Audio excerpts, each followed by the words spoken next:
Hi dear colleagues, I'm Filippo Cardinali and welcome to this webinar.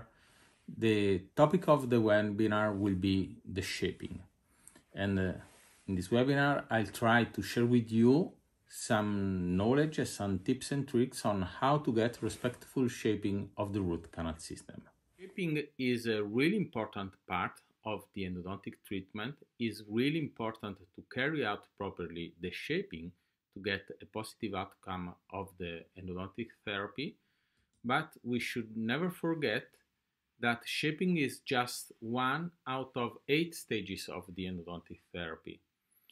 A proper therapy, a winning therapy, always begins with a proper diagnosis. Then on the preoperative radiograph, we can assess the difficulties arising from the endodontic anatomy. Then there is the application of the rubber dam, and this is really important because with the application of the rubber dam begins the infection control during the endodontic treatment.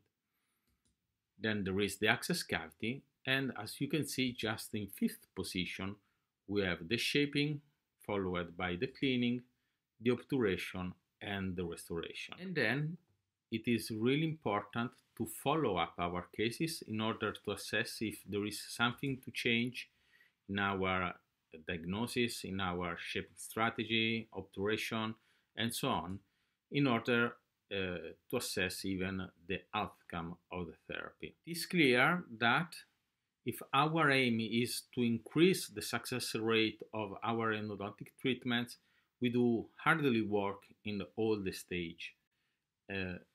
It is normal that if I can carry out properly each stage from diagnosis to the restoration, probably the success rate will increase immediately. But in this webinar, we'll focus the attention on the shaping. And when it comes to shaping, there are 3 factors that we have to take into account. And these 3 factors are the endodontic anatomy, the shaping technique, and last but not least, the Rotary Files. The endodontic anatomy is really important because we know from the literature that to achieve the aims of the root canal treatment, we do respect the anatomy. And respecting the anatomy means shaping all the canals present in the tooth, and at the same time we do try to not create iatrogenic damages as ledges, stripping, and so on. Understanding the root canal morphology is really important in order to not miss some extra canal that can be present in every tooth of the mouth. And we know even from this paper from Owen and Pink, and we can see how in about 42% of cases that need retreatment, there is a missed canal. So the therapy fails because of the presence not shaped, cleaned, and packed canal, not just the last part of the canal. So the way to turn this case from a negative to a positive outcome, it's just a matter to locate the missed canal, to properly shape, clean, and pack, and then let's see what happened during the follow-up. So we do pay attention and we do try to identify the canal configuration as soon as possible during the endodontic treatment. Root canal morphology is limitless in its variability, and clinicians must be aware that anatomic variation constitutes a formidable challenge in endodontic success. And the great and fascinating challenge for the clinician is to try to identify the anatomical variants in the diagnostic phase, thanks to a proper reading of the preoperative radiograph, in order to apply the best operative strategy for the treatment. The second aspect we do take care during the shaping related to the endodontic anatomy is that we make to shape the root canal system without creating iatrogenic damages. Because we know that we can find in our practice teeth with a long canal, with a narrow canal, with a curvature, double curvature, with delaceration. but this is what the nature creates. But we never face from the beginning in an orthograph treatment teeth with ledge, with perforation, or with apical transportation, that are all iatrogenic damages that we create during a shaping carried out without a good respect of the original endodontic anatomy. If we pay attention at the three factors that we take into account to carry out a proper shaping, among the three factors, the endodontic anatomy is the only one where we can do nothing. If the canal is curved, we cannot make that the canal become straight in order that our shaping is easier. But we can do something, and what we can do is basically to create a situation in order that even this so complex anatomy, the rotary file can work properly. It means that we can work carefully on the access cavity. This is not a webinar on the access cavity, so we have no time to go deep in how to realize a proper access cavity. But in any case, we know from the literature that every time there is a not proper access, there is the risk to create iatrogenic damages, because the rotary file, for example, in case of very contracted access in molar, can work primarily in the inner wall of the root canal system. So it means that a not proper access leads to a stress on the endodontic anatomy, and we know from this other study from Simone Grandini and Siena University, very beautiful study, that there is even a strong relation between a not proper access and stress on the rotary file. So it means that working through a not proper access, we stress more the endodontic anatomy, so we are increasing the risk to create ledges, transportation, internal transportation, and so on. But at the same time, we are more stressing the rotary file as well. So it means that at the same time, we are increasing the risk of separation and winding on the rotary file. So there is a strong relationship between the stress on the endodontic anatomy and the stress on the rotary file. So now let's go deep in the other two factors that we face during the shaping technique and the rotary file. Regarding the shaping technique, it's really, really important. And if we want to increase the success rate of our treatment, it is really important to divide in our mind the shaping technique from the rotary files. The rotary files is the tool, is the car we drive.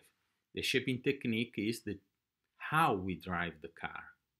And this is really, really important, because this is the only way in order to control the rotary file and to control what is happening inside the root canal system while we are using a rotary file that we know in terms of characteristic, in terms of the type of the lead, and so on.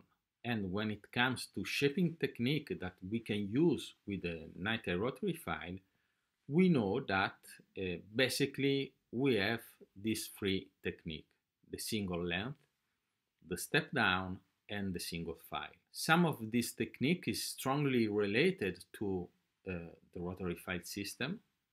So I think to the single file that is strongly connected to the use of just one reciprocating file. Some techniques are more open.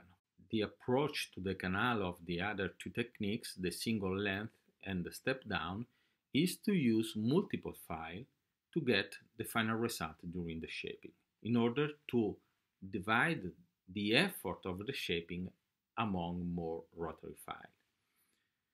And there are differences between the two techniques. With a single length, there is all the file arrives immediately to the working length.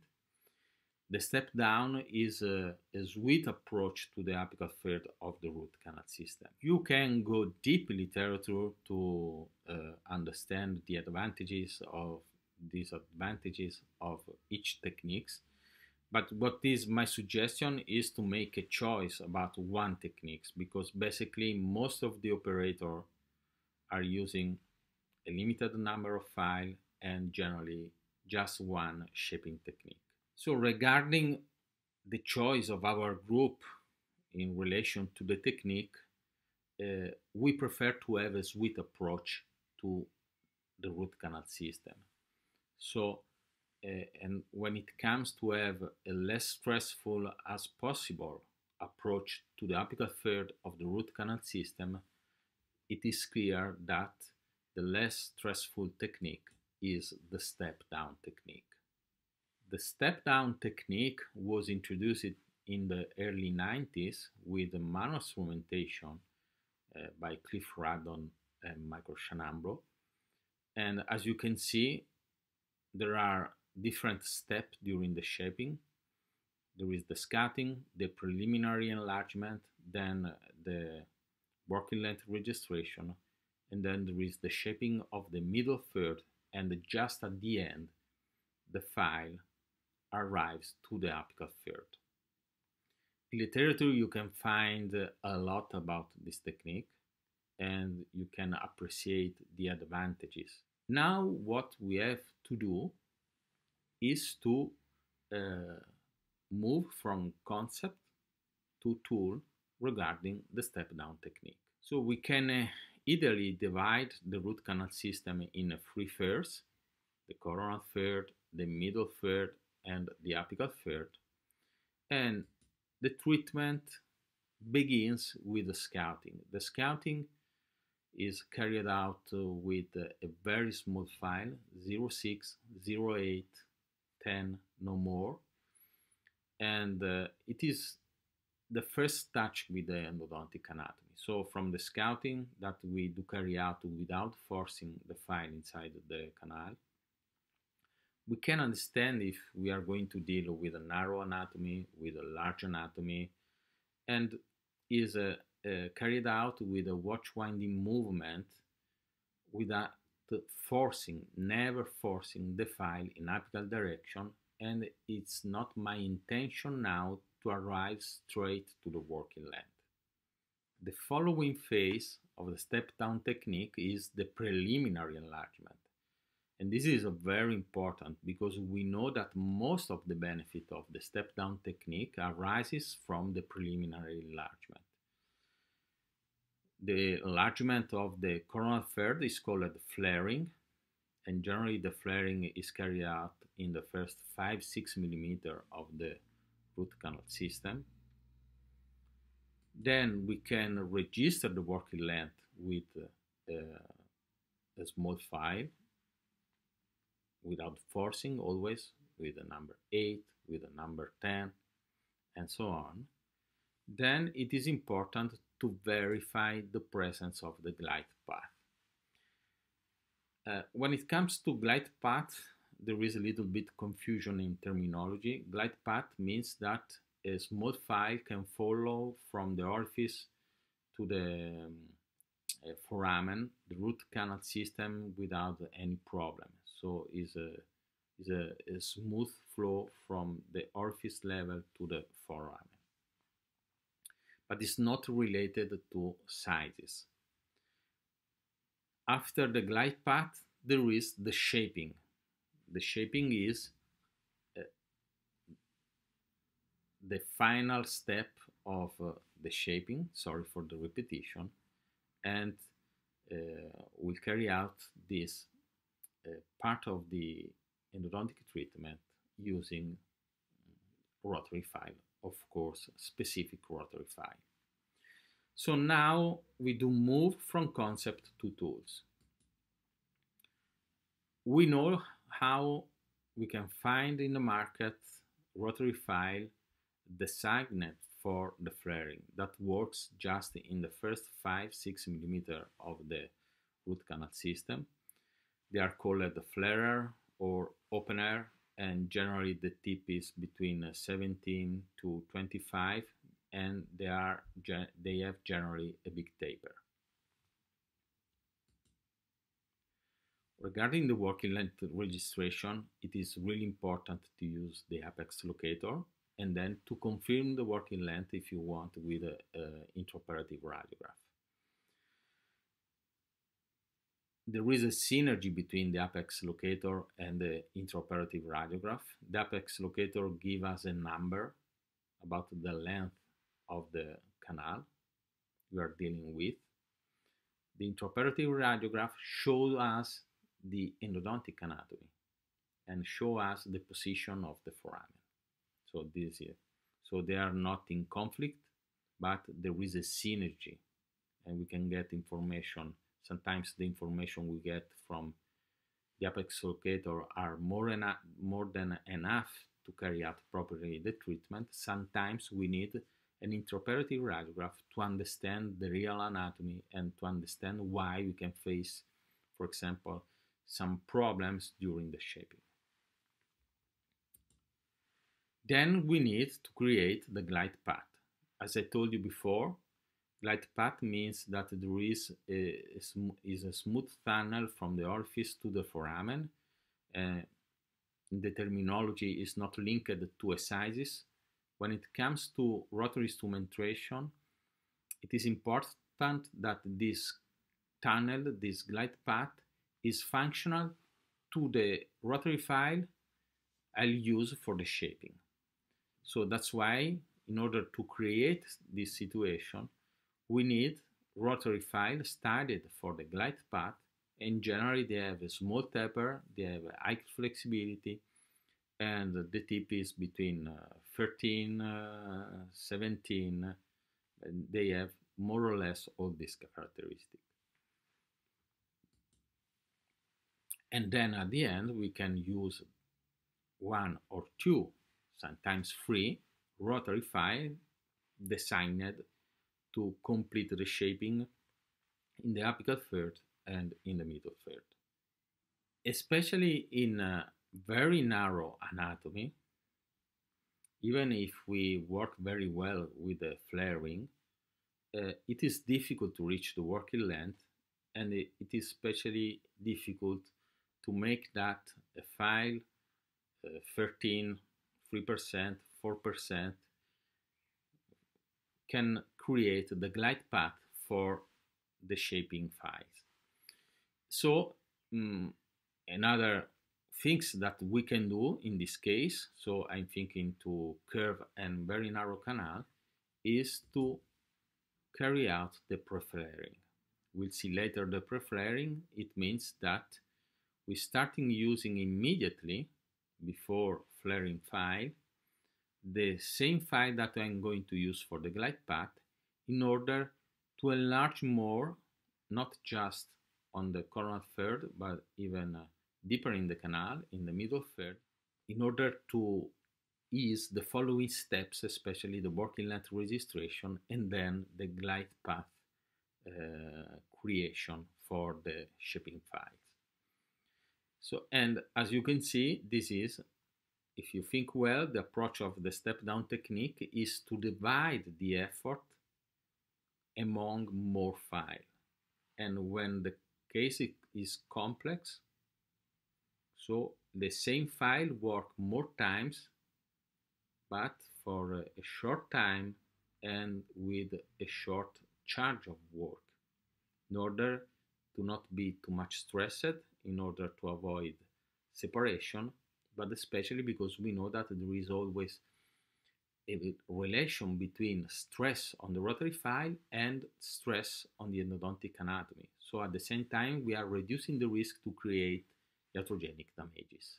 The third factor that we do take into account after the endodontic anatomy and the shaping technique are finally the rotary file. And when it comes to rotary files, to use properly the rotary files, in order to ask to the rotary file what it can really do, because if we think that the rotary file can fill our gap in terms of skill of shaping, it's a big mistake. What is important is to know what the rotary file can do, so I can drive my rotary file safely inside the canal. And to do that, we do know the features of the rotary file and even how to move properly the rotary file inside the canal. So regarding the features, for example, when it comes to the AFF1 from Fanta, we do know all the characteristics in order to take the benefits of this characteristic. The design is the typical design of a modern file with a 11mm handle. Is a heat-treated file with a air wire treatment. It's martensitic at room temperature. The cross section, in this cross section we can see that we have two cutting points, so the cutting efficiency is really high. But what is really interesting about this file is the patent flat design. The result of this flat design is that we have a small reduction in terms of cutting efficiency, but the cutting efficiency is really high with the two blades. But we got all the benefit of the asymmetrical cross section. So it means that we have a reduction in terms of torsional stress. So there is an increasing of resistance to the torsional stress during the shaping. And we are creating more space inside the canal in order to have to make that the debris move upward during the shaping, creating more space even for irrigation and for debris itself. All the result, of course, less debris between fluids means more cutting efficiency, so less stress on the file, so less risk of separation, so less stress on the endodontic anatomy, less risk to create a iatrogenic damage. If we look at the possibility we have with this design, we have a lot of file in terms of with different taper, with different tip, and the work we did as a Steel Italian Endodontic Group is to make a selection of file in order to create the essential kit. And doing that, we're starting from the end. So in most of the case, the last rotary file used as a final file for the shaping is 25/6%. So we need this kind of file in our sequence. It happens sometimes to deal with narrow anatomy or complex cases. So in that case, with a curvature, double curvature, it could happen that the last rotary file is 24%. And these are our basically two shaping files to complete the shaping. On the other hand, in some cases, I'm thinking to the distal root of molar, the palatal root, we need a file with a bigger diameter. So that's why we selected the 35/4%. So a file with a bigger tip, but as you can see with a 4% taper in order to have as less invasive as possible in the middle third and in the coronal third of the canal. And then we suggested to produce a glide path file that is a new product, and this is a 13/03%. As you can see, what is missing in this sequence is a flare file. Why? Because basically we can use, if we like to flare the coronal third, we can use the 25/6% for the flaring before the working length registration, or if we adopt the technique of the pre-flaring, we are going to use short at 2mm, 3mm from the working length without forcing after the scouting, the purple file, the yellow one, and the red one at the same level in order to remove the interferences not only in the coronal third, but even in the middle third. When it comes to rotary file, it is even important to know how to move the rotary file inside the root canal system. And there are basically 3 simple rules to follow that works for all the continuous rotation rotary file. So when it comes to straight canal, we have never problem. So with straight canal, it's quite impossible to create ledge, apical transportation, perforation, and so on. So we have problem just with curve anatomy. And when it comes to curve anatomy, these 3 rules are really important to get a respectable shaping of the original endodontic anatomy. The first rule is that the rotary file must never stand still at the same level in the canal, because when it comes to curved canal, if the rotary file stands still in the curvature, there is a risk to create a ledge. And of course, the risk is higher with the bigger file. So no problem with a glide path file and probably with a yellow one, but when you start using 25-6%, 35-4%, you can get some problem. The second rule is that during its progression toward the apex, the shaping file do not stop always at the same level. So as you can see in the video, I arrived to the apex with 3 strokes, but the tip of the rotary file never stop at the same level.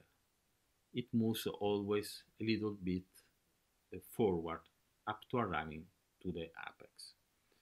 Because when the progression stops always at the same level, it is like to stand still at the same level, so there is a risk to create a ledge.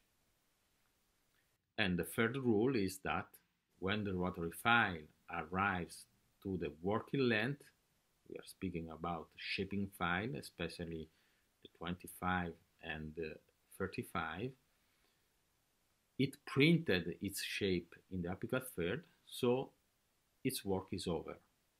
So there is no reason to stand still at that level, because if we stand still at that level and we are in a curve anatomy, we are increasing the risk to create an apical transportation.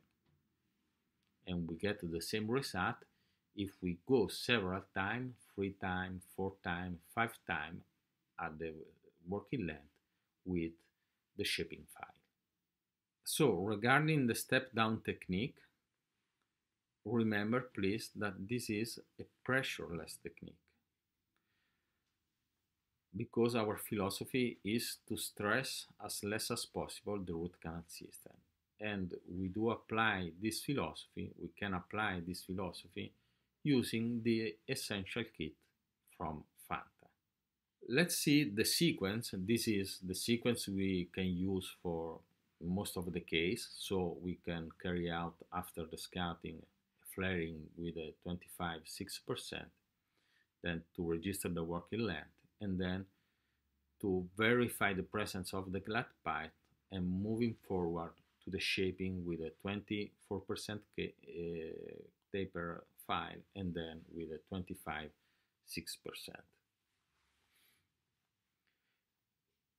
And this is the sequence on a plastic tooth. As you can see, we have quite narrow canal and there is a curvature. So this is a scouting, never forcing, is a watch winding movement. And this is the flaring with a 25-6%.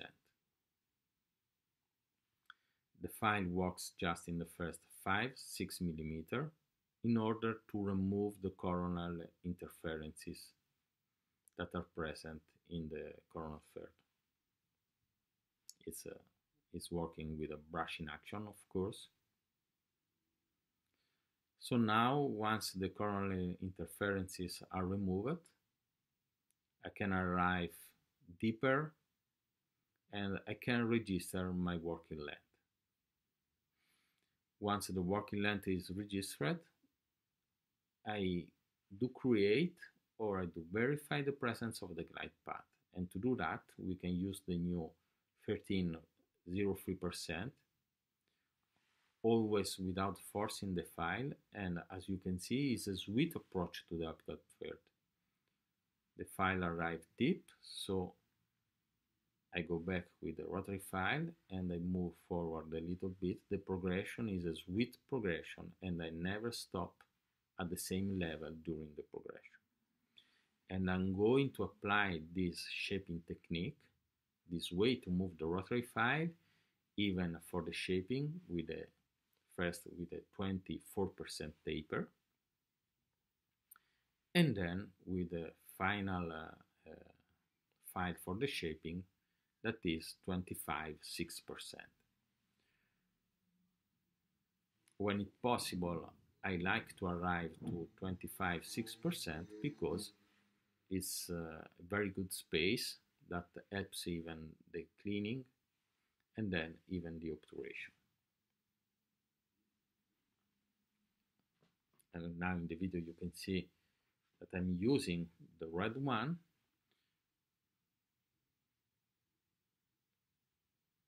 and after that you can see the cone fit that is very good. So remember, the approach is always a sweet approach, pressureless, and is very sweet for the endodontic anatomy, but even for the rotary file. So we are controlling and reducing any risk of damage on the file and on the endodontic anatomy as well. And this is the cone fit with a 25.6%. As you can see, there is a perfect adaptation of the gutta percha cone.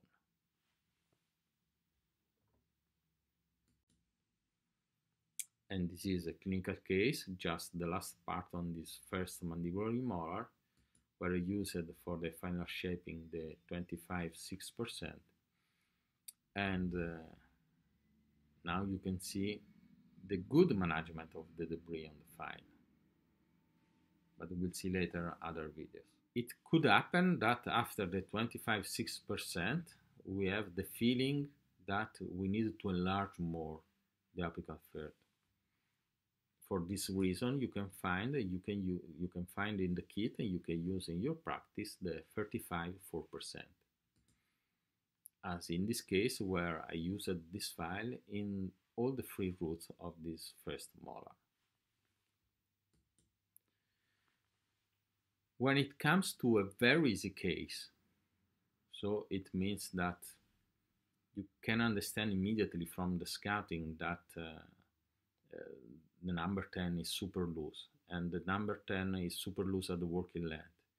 So to get a proper registration with apex locator, you need that the file is touching the canal wall. So probably you're going to use a number 15 or 20 to get a proper working length. You can use directly, in this case, the yellow and the red one. And of course, generally in this case, you need to enlarge even the apical third with the green one. And this is a clinical case. The 10 was super loose, so for the working length registration I used a 20 key file. So I started immediately with a yellow one, and now this is the shaping with a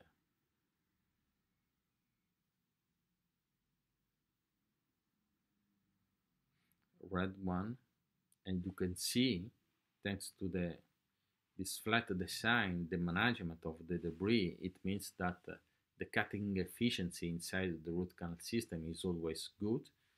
So this is a very good point to speed up the shaping. And this is the post-op, and you can see even lateral anatomy, because as I told you, 25.6% is very good space.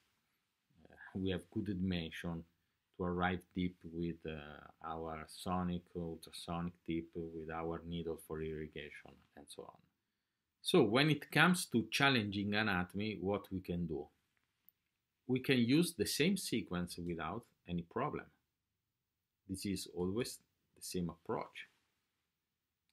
So this is a plastic block with a double curvature.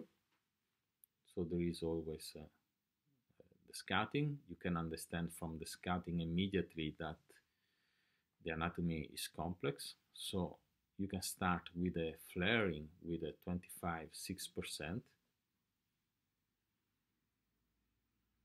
that way. So now the number 10 that at the beginning during the scouting was difficult to push deep inside the root canal system can arrive without any problem to the working length. And then with this fantastic glide path file, I can ensure the glide path that release the work of my shaping file. This is a 24%. You can see the very respectful shaping could be enough, but this is a plastic block, so let's try even with a 25-6%, and even though it's a little bit more stiffer, you can see how there is a perfect adaptation at the double curvature, as perfect is the adaptation of the gutta percha cone, 25-6%.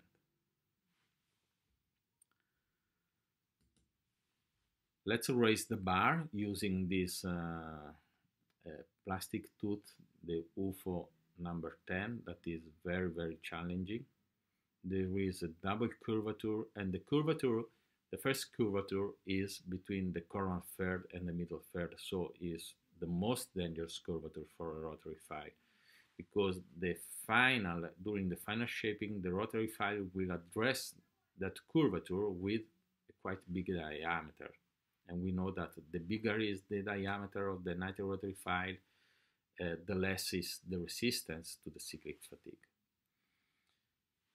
This is the traditional approach, as you can see. Have you seen before, sorry, in the endoplastic model. So there is the flaring with a 25-6%.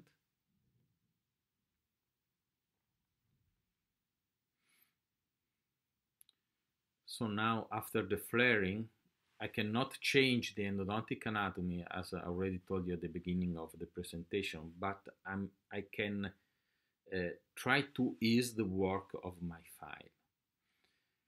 So now I can register the working length, and after the registration of the working length, let's see if it is possible to jump from a number 6 to a 13 3% taper.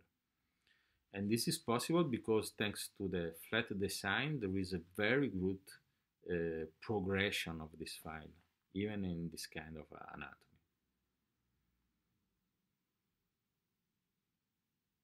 And you can see it's a sweet progression, is a pressureless approach.